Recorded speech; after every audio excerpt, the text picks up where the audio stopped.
Assalamu alaikum. I once again welcome you all. In the previous lecture, I tried to give you a brief idea about sonnets and its main types. We also took a quick look on his life, on William Shakespeare's life and his major works, besides the description and analysis of the Sonnet 18. Today, in this lecture, we are going to study William Shakespeare's Sonnet 116. Let me not to the marriage of true minds. This sonnet, it is about love in its most ideal form.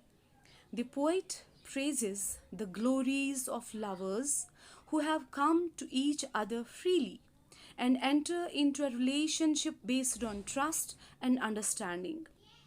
The idea and the main emotion in this sonnet is that true love never undergoes a change. True love never changes with the changing times. Let's start.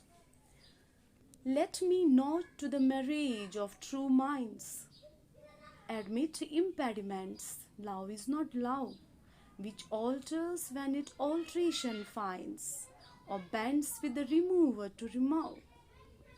Oh no, it's an ever fixed mark that looks on tempests and is never shaken. It is the star to every wandering bark, whose worth's unknown, although his height be taken. Love is not time's fool, though rosy lips and cheeks within his bending sickle's compass come. Love alters not with his brief hours and weeks, but bears it out even to the edge of doom.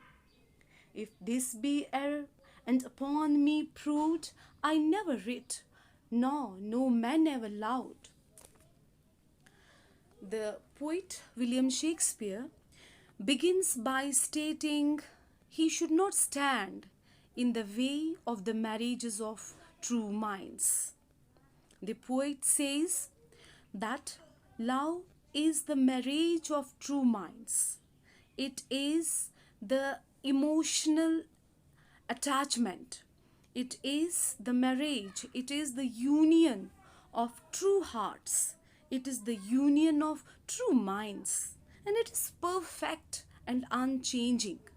It does not admit impediments. Impediments are the various obstacles. Impediments are the difficulties, the hurdles. And it does not change when it find change in the loud one.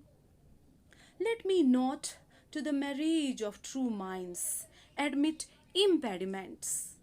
He says he is not prepared to recognize any obstacle in the way of the union of true lovers.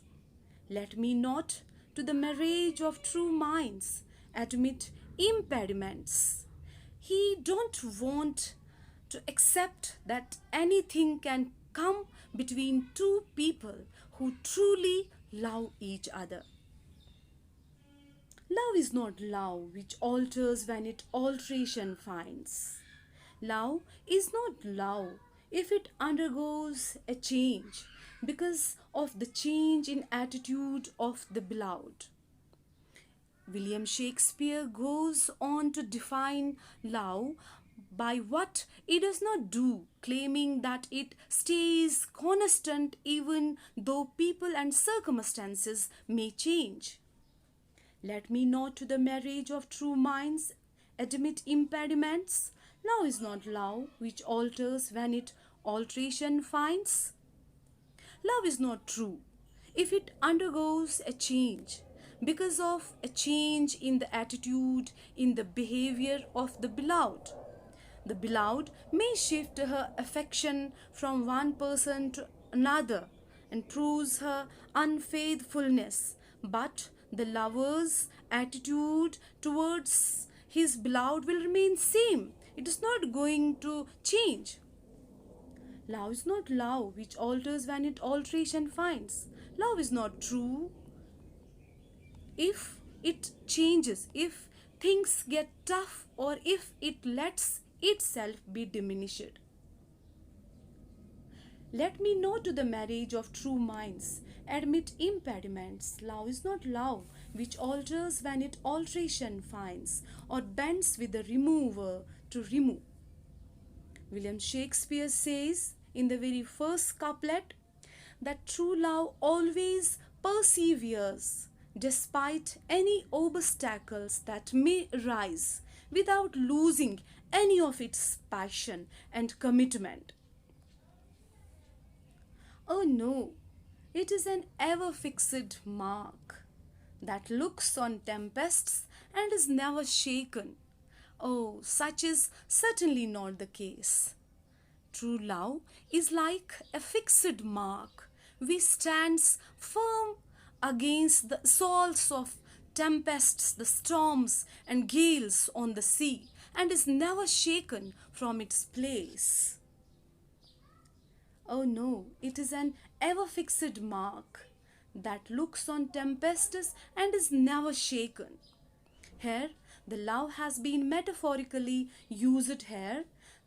William Shakespeare has compared this true love with the ever fixed mark. He tells that true love is a steady guide, like a lighthouse that is never shaken even during a storm. It is a star to every wandering bark, whose worth's unknown, although his height be taken. The poet compares true love with the North Star, which never moves in the sky and guides lost ships home. William Shakespeare has mentioned this star, the North Star, in Much Ado About Nothing and Julius Caesar.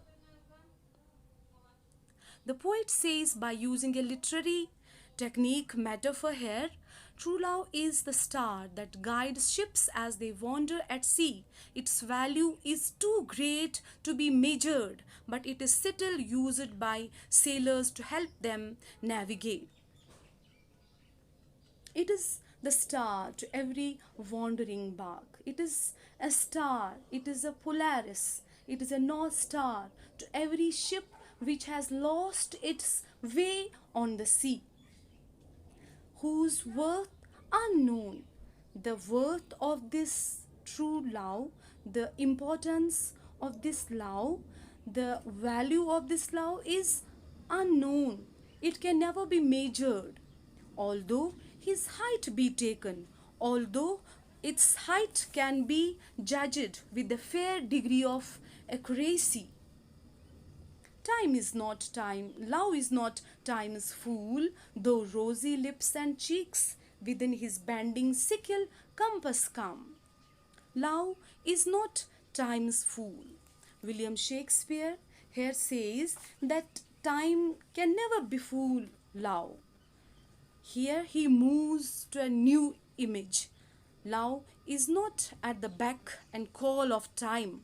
Mortality is not an issue for true lovers, which does not fade even when youth and beauty disappear. Love is not time's fool. Though rosy lips and cheeks, these are the vigorous and beautiful, the graceful body of the beloved. Though rosy lips and cheeks, within his bending sickle's compass come. Rosy lips, the physical beauty, it does come within the jurisdiction of time, within his bending sickle's compass. Compass, you know, an instrument of your geometrical box which we use for drawing circles and arcs and measuring distances between points, consisting of two arms linked by a movable joint, one arm ending in a point and the other usually carrying a pencil or a pen.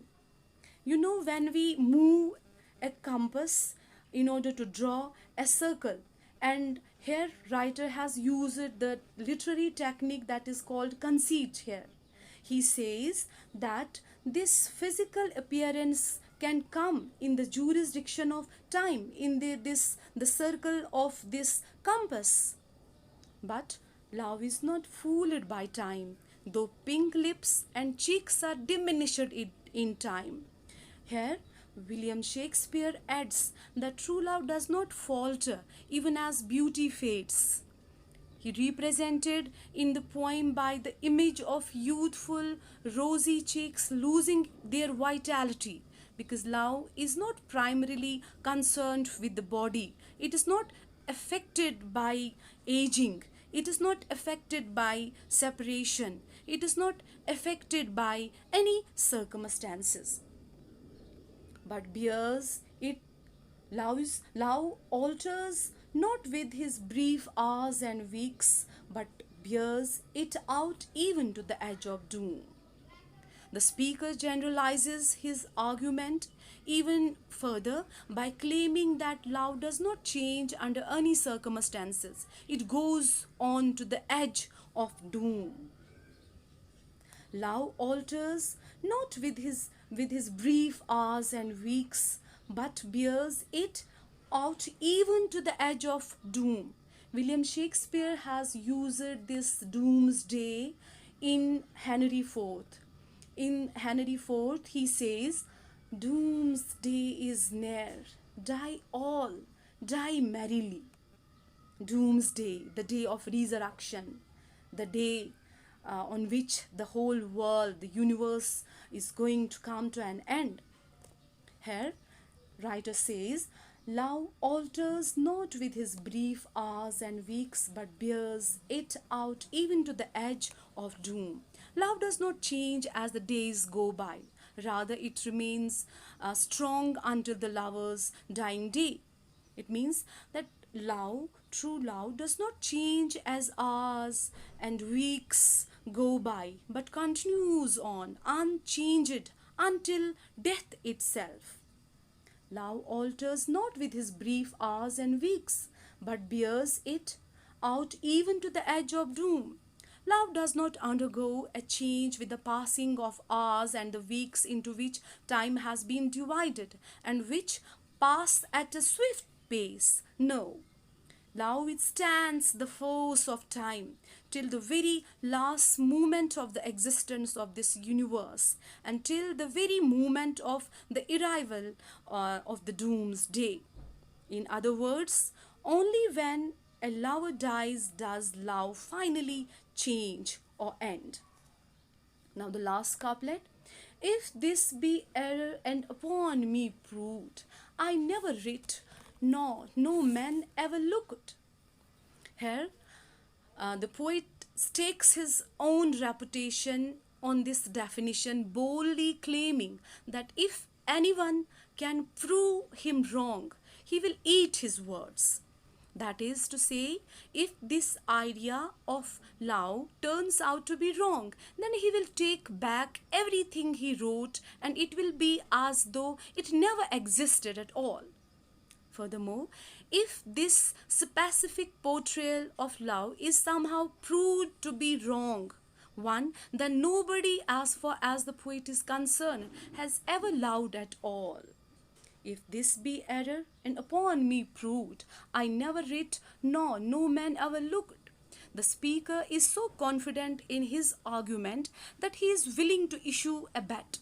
If he is wrong, then love itself is impossible. No man has ever loved. In making this bet, he puts up his own behavior as evidence. Here, the speaker acknowledges that he is not simply an observer of love, but himself a lover. His own relationships might be measured against the standard he has advanced here, and he offers confident assurance that his love does live up to this standard. This means that beneath the sonnet's generalizations about what love is and is not, the poem itself is a declaration of love. At this point, it's important to note that this sonnet is part of a sequence of love poems, traditionally believed to be addressed to a young man. This relationship, as depicted in the sonnets as a whole, is tumultuous, full of infidelity and gusts of passion. There is considerable disagreement among scholars as to whether this context should affect the interpretations of this sonnet. If it does not, the poem is a powerful statement about love, addressed to all readers in all times. But if it does, the poem comes across instead as an attempt to repair a damaged relationship, a personal plea directed to a particular person. The speaker is trying to prove to the young man that he does love him in spite of everything, and that is, love won't change. For a generous reader, this will be a romantic statement of affection. For a more skeptical reader, it raises some questions. The speaker has not just described love as something unchanging. The poem paints a picture of love as a sort of eternal ideal, far from the messy reality of real people's lives. It is a star, unattainable and inhuman. In a way, this image of love ceases to be something that humans can actually build and instead becomes something they can only admire from a distance. That was all for today. I hope you have understood and enjoyed the poem. Thank you.